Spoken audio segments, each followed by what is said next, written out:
The wrong hands received the alien SOS, Deathworlder fleet strikes.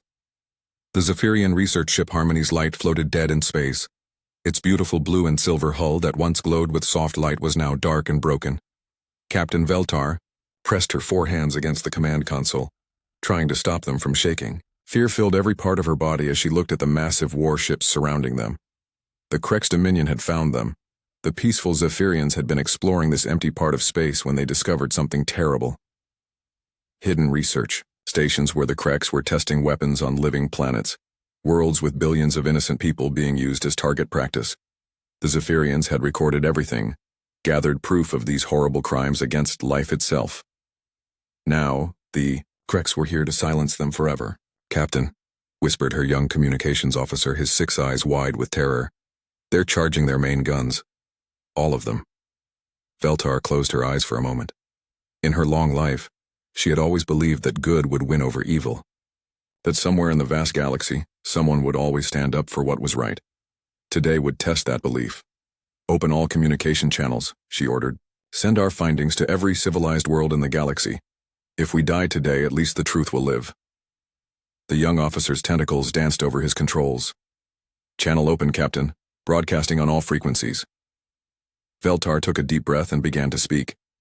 Her words carried across space to 100 different worlds, to species she had never met, to governments and organizations spread across thousands of light years.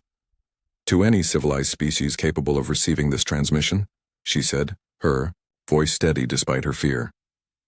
"This is Captain Veltar of the Zephyrian research vessel Harmony's Light. We are peaceful explorers under attack by the Krex Dominion fleet. We have discovered evidence of their illegal weapons testing on populated worlds with billions of innocent lives." She paused as her ship shook under enemy fire. Lights flickered as systems began to fail one by one. "They will silence us to protect their war crimes. The evidence we gathered shows the complete destruction of the Meridian system. 3 billion souls murdered to test their planet-killing weapons. The poisoning of the water worlds of Aquatica 7. The viral bombing of the peaceful garden worlds of the Green Federation." Another hit rocked the ship.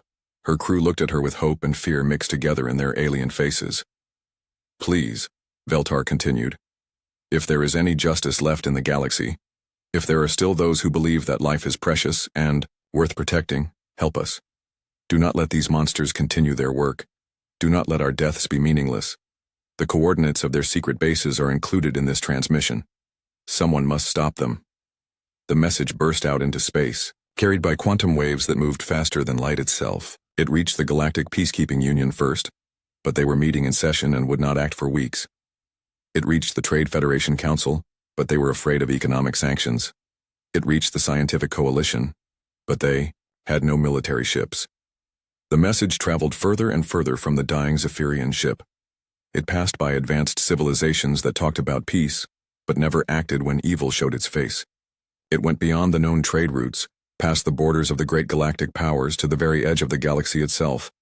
There, on a small blue and green world that most star maps did not even include, someone was listening. Dr. Sarah Chen was working the night shift at the Deep Space Monitoring Station when her computer began screaming warnings. The quantum translator was processing something huge, something that had never happened before in human history. First contact. But this was not the peaceful greeting that humans had imagined for so long. This was a cry for help. Sarah's hands shook as she read the translated message on her screen. An alien species was under attack. They had proof of genocide. They were going to die unless someone helped them, and according to the star charts, every major galactic power was too far away or too slow to respond in time. She reached for the red telephone that connected directly to the United Nations Emergency Council. Her heart was beating so fast she thought it might explode. "This is Dr. Chen at Deep Space Monitoring. I need to speak to the Secretary General immediately. We have received first contact with an alien species. They are under attack and requesting immediate military assistance." The voice on the other end was confused. "Dr. Chen, are you sure about this? This is not a joke, is it?" "Sir, I am uploading the full transmission to your secure servers right now. You have maybe 6 hours before those aliens are dead. And if what they're saying is true, there's something out there that's been committing genocide on a scale we can't even imagine." Within minutes, the message was racing through fiber optic cables to every capital city on Earth. To the Pentagon, to the Kremlin, to Beijing, to London, to Delhi. to every place where humans in uniforms made decisions about war and peace. The aliens had made one critical mistake in their message. They had asked for help from civilized species.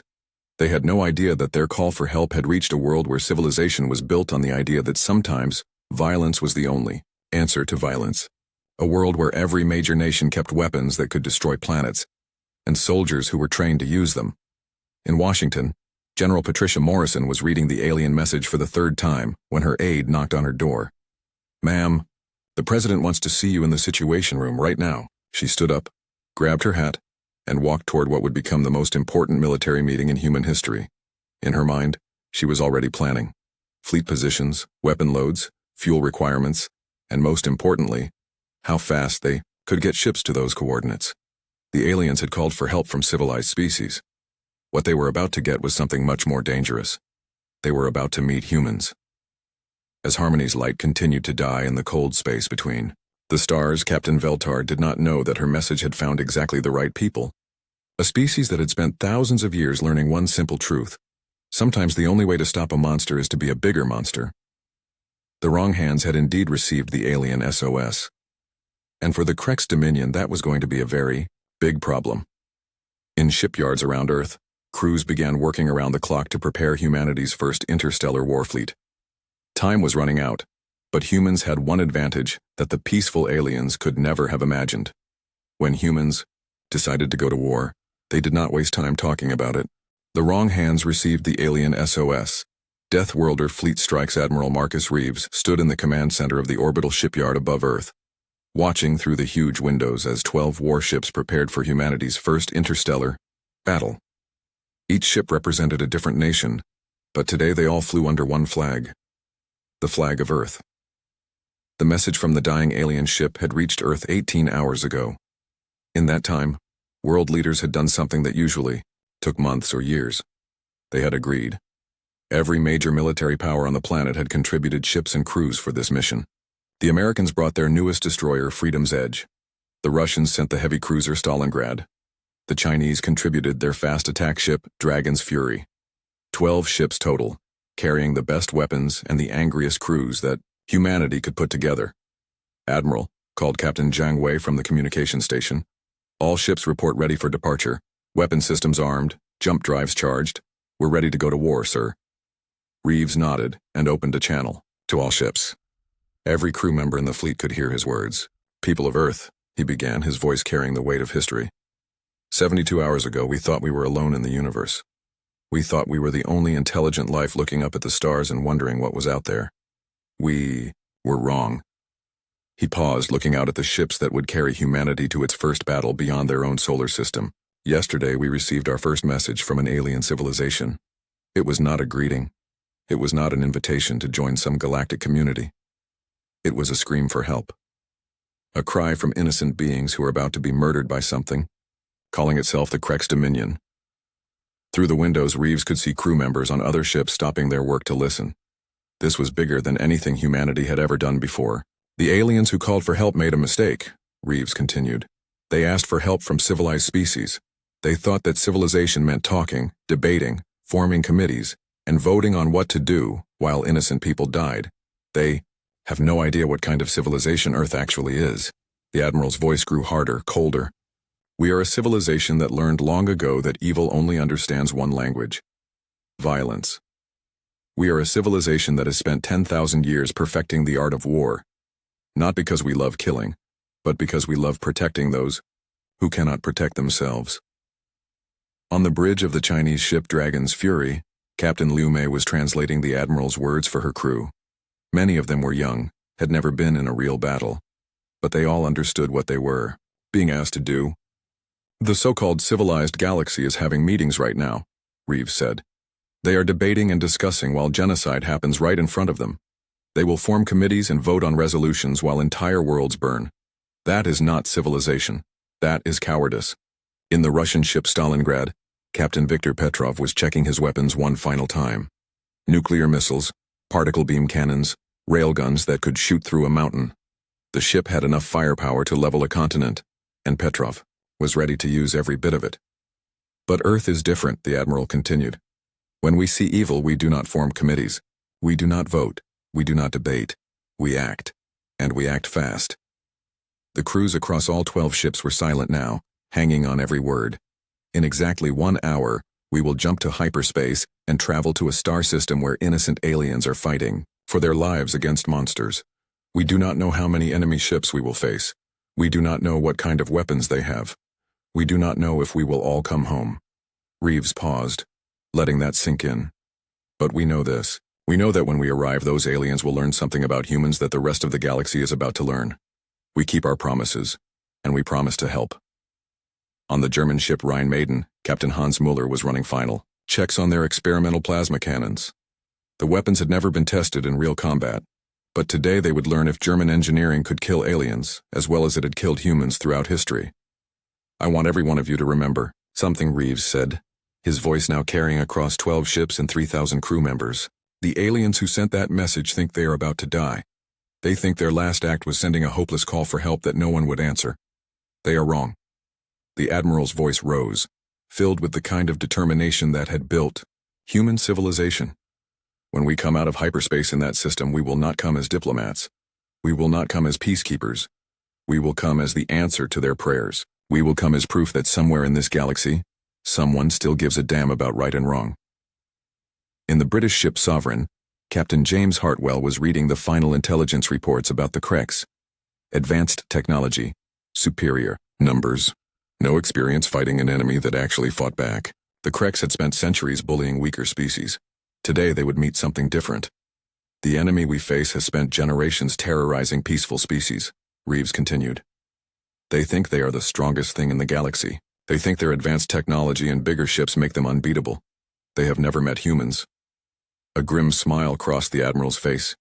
They do not know that we evolved on a world where everything tried to kill us. They do not know that we survived ice ages, plagues, asteroid impacts, and each other.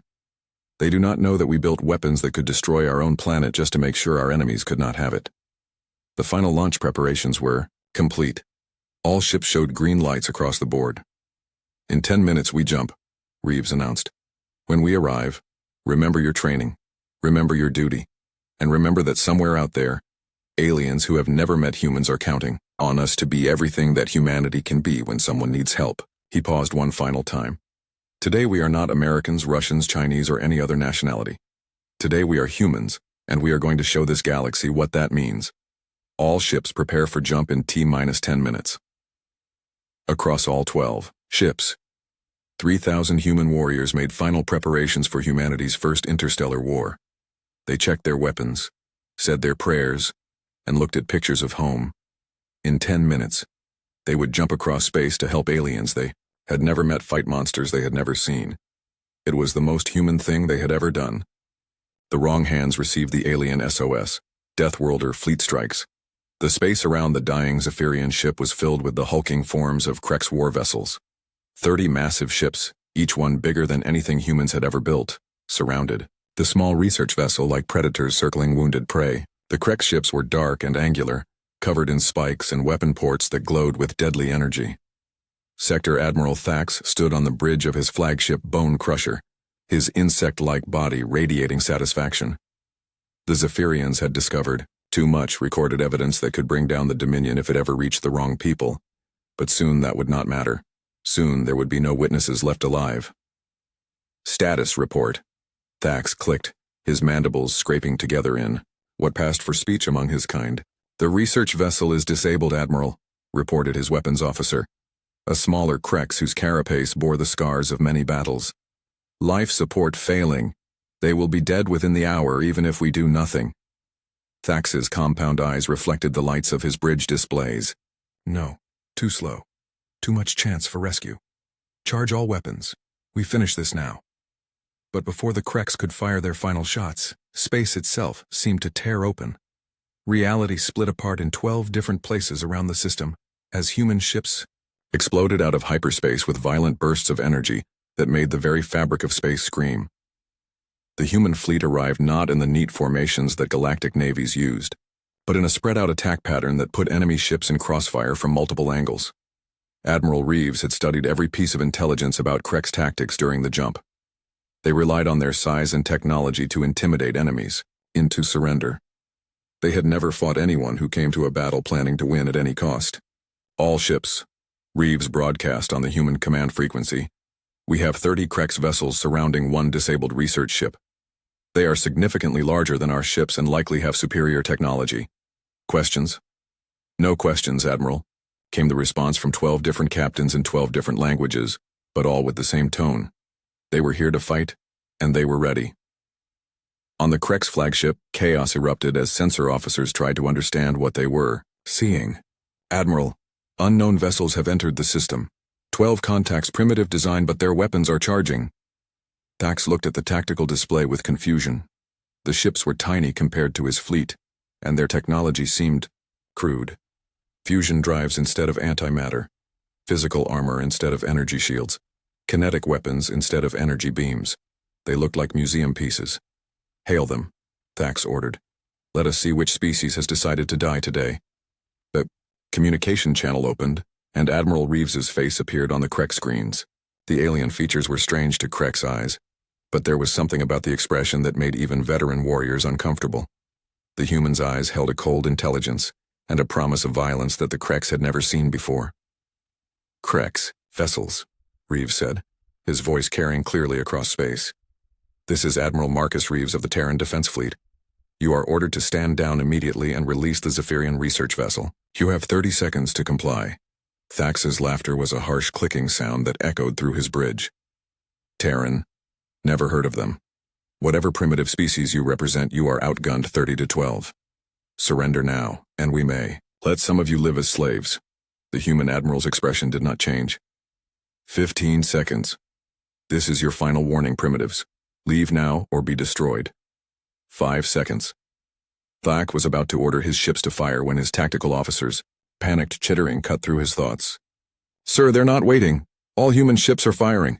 Incoming projectiles, massive energy signatures. What followed was a masterclass in human warfare. The Krex expected the humans to engage in the traditional galactic style of combat. Long-range, energy duels where ships danced around each other for hours, trading shots until one side's shields failed. They were not prepared for what actually happened.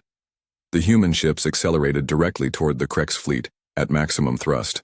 Their weapon systems unleashing everything they had in one massive alpha strike. Railgun projectiles moving at significant fractions of light speed, punched through Krex armor like it was paper. Nuclear missiles guided by human artificial intelligence swarmed around Krex point defenses and detonated against hulls with the fury of miniature stars. The German ship, Rhine Maiden, scored the first kill when its experimental plasma cannon melted through the command section of a Krex destroyer. The crew barely had time to celebrate before Captain Muller was already calling out targets for their next shot. Target the big one on our left. Full power to the plasma systems. The Russian Stalingrad was living up to its name, absorbing damage that would have crippled lesser ships while its heavy weapons turned Krex vessels into expanding clouds of superheated metal. Captain Petrov stood calmly on his bridge as explosions shook his ship, calling out orders like he was discussing the weather. Missile tubes 1 through 8. Fire for effect. Damage control teams to Section 4. Communications. Tell the Admiral we are still in the fight. The Chinese Dragon's Fury was moving like its name suggested, using its superior maneuverability to stay close to larger Krex ships, where their massive weapons could not track fast enough. Captain Liu Mei was pushing her engines beyond their safety limits, but her crew followed her without question. Come on, you beautiful ship, she whispered to her vessel.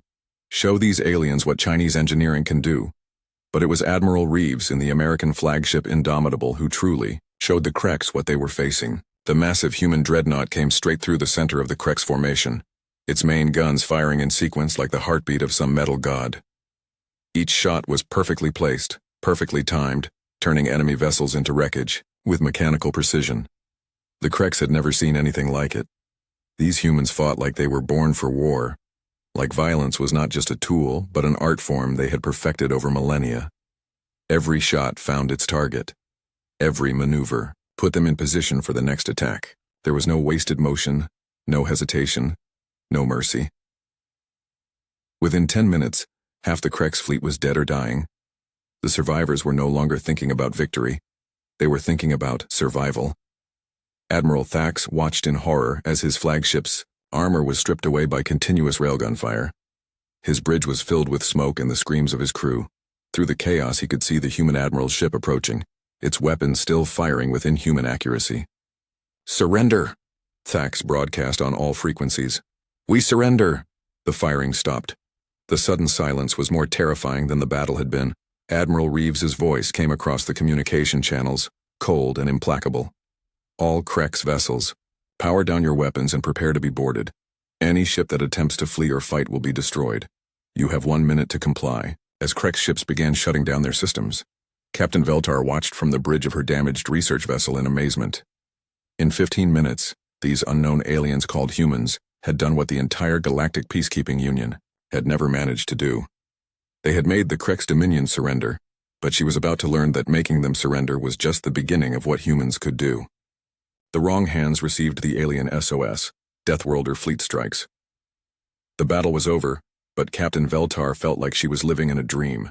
Through the damaged viewports of her research ship, she could see human vessels moving between the wreckage of what had been the most feared fleet in this sector of the galaxy. The Krex Dominion ships that were still intact floated powerless in space, their crews surrendering to beings they had never heard of just minutes before. The first human shuttle to dock with Harmony's Light carried medical teams and engineers. Veltar watched in amazement as these aliens worked. They moved with purpose and efficiency, but also with something she had never expected to see from warriors who had just destroyed 30 warships. They were gentle.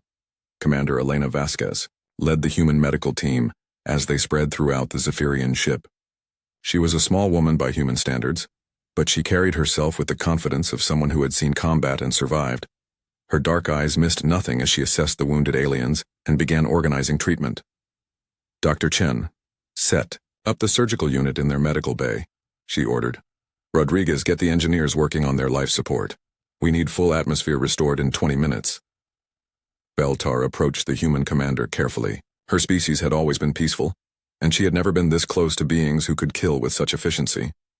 But what she saw in the human's face was not the cold brutality she expected. It was concern.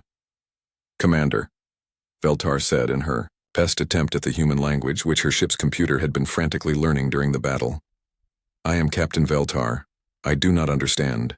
Your people, they fight like demons, but they help like angels. What are you? Vasquez looked up from her medical scanner, studying the tall, graceful alien with her forearms and large, intelligent eyes. We're human, Captain, and you called for help. That's all we needed to know. But the way you fight, Veltar continued, it was so brutal, so efficient. Your ships, they moved like predators, not like the vessels of a civilized species. The UI human commander was quiet for a moment, then gestured toward the viewport where the remains of the Krex fleet drifted in space. Captain, we learned something long ago on our world. Evil only understands one language, and that language is violence. The Krex have been terrorizing peaceful species like yours for centuries, because no one was willing to speak their language back to them. Today, they got a fluent conversation. As human medics worked to save Zephyrian lives, Admiral Reeves was having a very different discussion with the surviving Krex commanders. They had been brought aboard the human flagship Indomitable, and now sat in the ship's conference room under heavy guard. The room itself was intimidating, decorated with paintings and artifacts from human military history, images of ancient battles, weapons from Earth's wars, flags from every nation that had contributed ships to the fleet. Admiral Thax sat at the metal table, his insectoid features impossible to read, but his body language spoke of defeat and confusion. Around him, the other surviving Krex officers shifted nervously as they waited to learn their fate. Admiral Thax, Reeves said, as he entered the room, carrying a datapad filled with the evidence the Zephyrians had gathered. We need to have a discussion about your Empire's hobbies. The human admiral placed the datapad on the table and activated its holographic display. Images filled the air above the table. Planets burning under weapons fire. Cities melting under energy bombardment. Billions of dead civilians floating in the poisoned oceans of water worlds. The Meridian system, Reeves said, his voice deadly calm. 3 billion people. You used them to test your new planet-killing weapons, Aquatica 7. 2 billion aquatic beings. You poisoned their oceans to see how long it would take them to die. The garden worlds of the Green Federation. 5 billion peaceful plant-based life forms. You tested biological weapons on them. Thax tried to maintain his dignity. These are legitimate military exercises. The Dominion has the right to test its weapons as it sees fit, Reeves leaned forward, and every human in the room could see the anger burning in their admiral's eyes. Test your weapons? You murdered 20 billion innocent beings to test weapons. That's not military doctrine, Admiral. That's genocide. And, where I come from, genocide has consequences. You cannot threaten the Dominion, Thax clicked defiantly. We control hundreds of systems. We have thousands of ships. Your 12 vessels cannot stand against our full might. The Admiral smiled, and it was not a pleasant expression. Admiral, let me explain something about humans. We've been fighting wars on our planet for 10,000 years. We've faced enemies with superior numbers, superior technology, superior everything. Do you know what we learned? Thax remained silent. We learned that it doesn't matter how big your fleet is if you're not willing to use it. And it doesn't matter how advanced your technology is if you're fighting someone who refuses to lose. Reeves stood up and walked to one of the paintings on the wall. It showed human soldiers fighting in what the aliens would later learn was called World War II. This painting shows humans fighting other humans who thought they were superior. Those enemies had better equipment, better training, better everything. They lost because they didn't understand what they were fighting. They thought they were fighting an army. They were wrong. They were fighting an idea. He turned back to face the Krex commanders. The idea that some things are worth dying for. The idea that innocent people deserve protection. The idea that evil should be punished no matter what the cost. The Admiral returned to his seat and leaned back, studying the alien officers. So here's what's going to happen, Admiral. You're going to return to your territory and deliver a message to your Emperor. The message is simple. Stop. Stop the genocide. Stop the weapons testing. Stop expanding your territory through murder and fear. Thax's mandibles clicked angrily. And if we refuse? Then you'll discover that this little demonstration was just us being polite.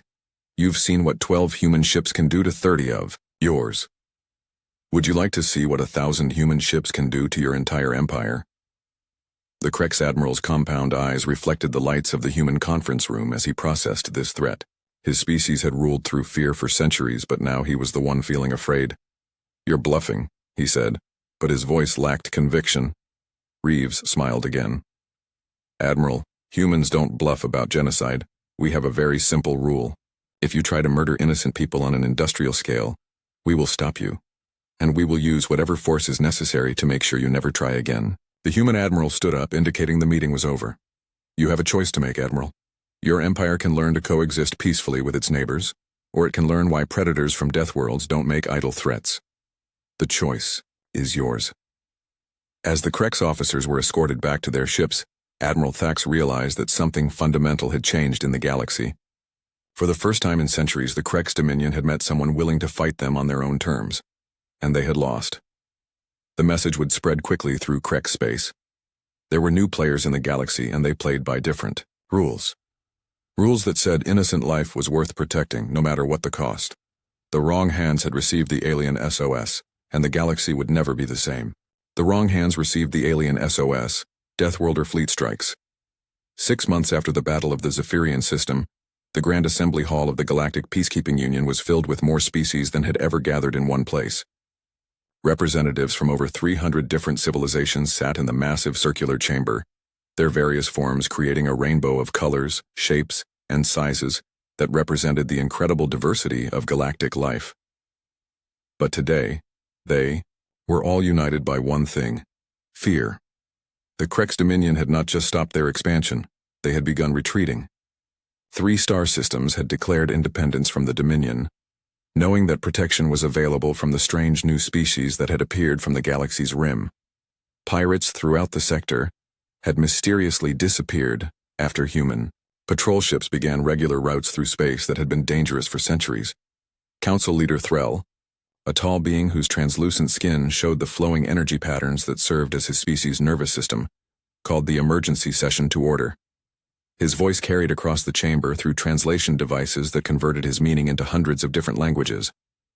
Honored representatives, Threll began, we are gathered today to address what the media has termed the human question. In 6 months, a species unknown to our databases has fundamentally altered the balance of power in this sector of the galaxy.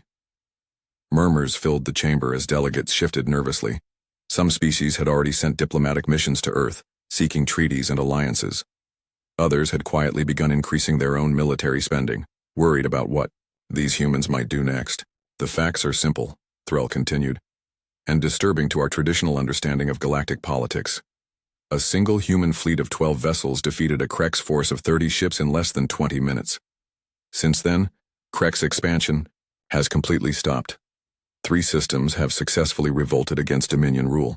Piracy in the Outer Rim has decreased by 80%. In the observation gallery above the main floor, Admiral Reeves sat in his dress uniform alongside Ambassador Sarah Chen, the former SETI scientist who had become Earth's first diplomatic representative to the galactic community.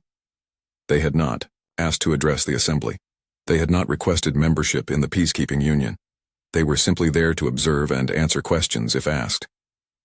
The question before us today, Thrall said, is how to integrate this new power into our existing framework of galactic civilization. The humans have demonstrated military capabilities that exceed our expectations, but their methods raise concerns about their commitment to peaceful resolution of conflicts.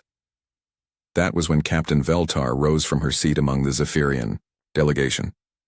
The tall, graceful being had become something of a celebrity in galactic media, the alien who had sent the message that brought humans into galactic politics. But her words today carried the weight of someone who had witnessed human warfare up close. Honored Council Leader, Veltar said, her voice carrying clearly through the chamber's acoustics. I request permission to address the assembly about my direct experience with the humans. Thrall gestured for her to continue. The chamber fell silent as every delegate focused their attention on the Zephyrian captain. 6 months ago, my research team discovered evidence of the worst genocide in galactic history. The Krex Dominion was systematically testing weapons of mass destruction on populated worlds, murdering billions of innocent beings. When we tried to report these crimes, the Krex fleet found us and prepared to silence us forever. Veltar paused, her 4 hands gripping the speaking podium as she remembered those terrifying moments. We sent our distress call to every civilized world in the galaxy, to the Peacekeeping Union, to the Trade Federation, to the Scientific Coalition. Do you know how many of you responded? None, not one ship, not one rescue mission. You were all too busy debating and forming committees while genocide was happening right in front of you. Uncomfortable shifting rippled through the assembly. Every delegate knew she was right. But there was one species that did respond.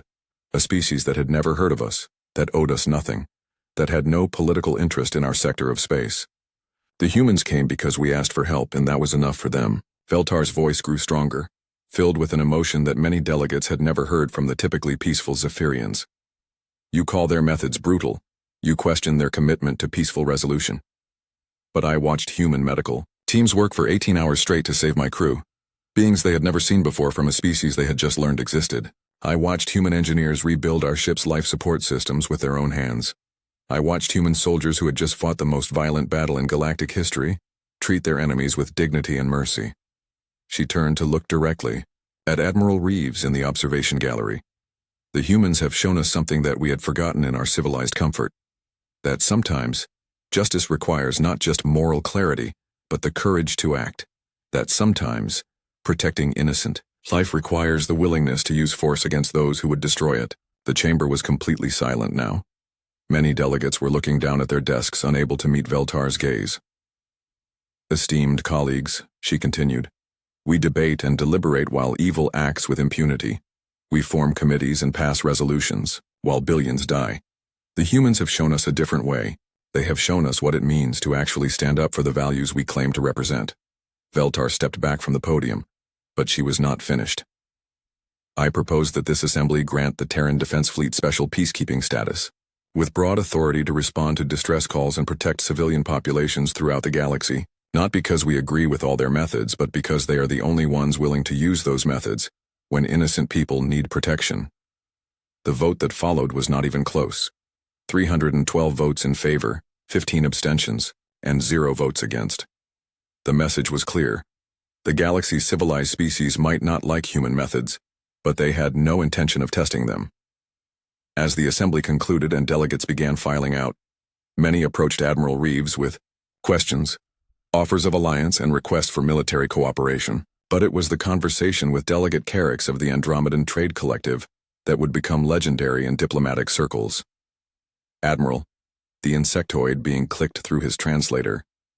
My species controls 17 star systems and maintains the largest merchant fleet in this quadrant. We would like to offer Earth a most favorable trade agreement in exchange for protection services, Reeves looked at the alien with the same calm expression he had worn during the battle 6 months ago. Delegate Carrick's. Earth doesn't provide protection in exchange for trade deals. We protect people because protecting people is the right thing to do. If you want to trade with us, we'll consider it based on fair market values. Our protection of civilian populations is not for sale. The alien's compound eyes reflected confusion. This was not how galactic politics was supposed to work. But Admiral, how do you expect to maintain your fleet operations without tribute from protected systems? How will you fund your military without taxation of client species? Reeves smiled, and it was the same smile he had given the Krex Admiral 6 months ago. Delegate, let me explain something about humans. We don't protect people because we expect payment. We protect people because that's what civilized beings do.